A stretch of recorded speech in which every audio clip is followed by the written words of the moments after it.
Yes, Bombo Ira. Ang tinatawag na kilos protesta ay No Kings Rally.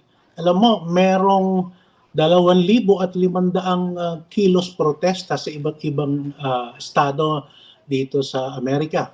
Biro mo, dyan sa Boston, dyan sa New York, Chicago, you name it, dito sa San Francisco, at dito malapit sa amin, dito rin sa Oakland at saka dito sa Alameda kung saan ako ngayon. At alam mo, Bombo Ira, sa dami ng lumahok at tinatayang mahigit 5 milyong katao ang lumahok dito nga sa sinasabing kilos protesta, at ito ay pangalawang beses na nangyayari ang tinatawag na No Kings Rally sa administrasyon ni Pangulong Donald Trump.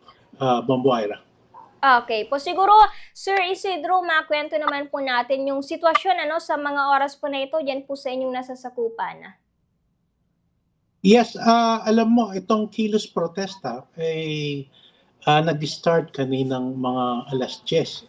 Karamihan ay nag-start kaninang alas 10 ng umaga at umabot ng 1 o 2 oras o higit sa buong 2,500 kilos protesta sa iba't ibang sulok dito nga sa estado ng Amerika, Bombo Ira.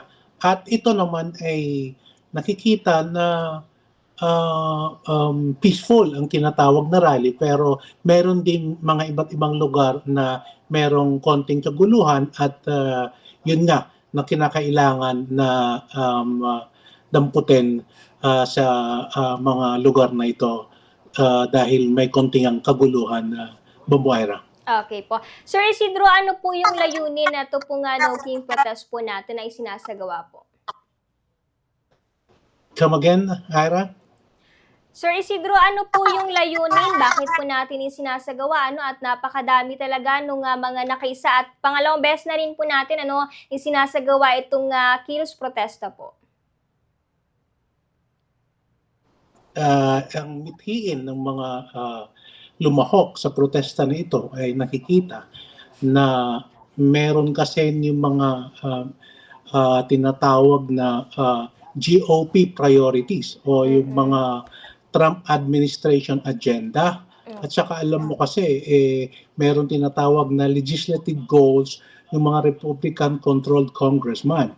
At pinapatupad, alam mo kung nung panahon ng kampanya ng election ay sinasabi na may tinatawag na influential policy ng partido ni President Donald Trump na sinatawag na Project 2025, kung saan alam mo may mga gusto nilang ipatupad gaya ng border security, merong social and cultural issues, yung issues sa abortion, sa reproductive health, meron din tungkol sa education, meron din tungkol nga sa free speech, healthcare. Alam mo, yung Affordable Care Act, at saka merong tinatawag na Medicare as Social Security Benefits. Meron din yung foreign policy and defense at mga iba't iba pang bagay-bagay na gustong gawin ng GOP party o itong Republican Party ni President Donald Trump. Bombo Ira. Okay. Sir Isidro, sa ngayon po ba meron na ring reaksyon na ang Trump administration kaugnay po dito sa isinasagawang kilos protesta po? So far, ngayon ay medyo tahimik naman at wala pa naman nakikitang reaksyon na talagang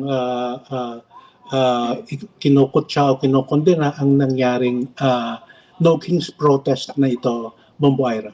Okay po. Pero pagdating naman po doon sa mga nagkilos protesta, syempre, alam naman po natin kapag ganitong hakbangin or mga aksyon na merong pipigil para po doon sa ginagawa nating kilos protesta. Diyan naman po ba, sir, wala naman po ba mga kapulisan or kung sino man po yung sinusubukan na ipatigil ato pong kilos protesta po natin? So far, sa kabuuan, gaya na nasabi natin, peaceful. Pero meron ngang mga lugar na talagang kinakailangan ng mga pulisya upang